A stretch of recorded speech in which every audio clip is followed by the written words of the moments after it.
प्रवाशांच्या सेवेसाठी धावणारी महाराष्ट्र राज्य मार्ग परिवहन महामंडळाची एस.टी. बस डहाणू येथून वाड्याच्या दिशेने निघाली होती. मात्र चारोटी येथे पोलीस चौकीजवळ अचानक तांत्रिक बिघाडामुळे बंद पडली. अचानक बस बंद पडल्याने प्रवाशांमध्ये काही काळ संभ्रमाचे वातावरण निर्माण झाले होते व बसमध्ये अनेक प्रवासी हे वयोवृद्ध महिला आणि पुरुष प्रवास करत होते. यामुळे गैरसोयीला सामोरे जावे लागले.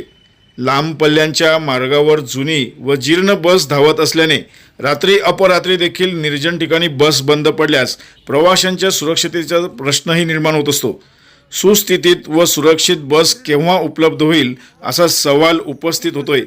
वाडा डेपोच्या अनेक बसेस या भंगार परिस्थितीत आहेत. दिवसभरात 2 ते 3 ठिकाणी बस ब्रेकडाऊन किंवा बंद पडत असल्याच्या घटना वारंवार गेल्या कित्येक दिवसांपासून समोर येत आहेत. मात्र प्रशासन हे गंभीर समस्या सोडवण्यात निष्फळ ठरले आहे. खुपरीला कुठून बसलाय तुम्ही? डहाणू का? गाडी किती वाजता बंद पडली काय अंदाज? इथे तुम्हाला किती टाइम झाला? अर्धा तास, 1 तास काय? अर्धा पाऊण तास झाला का?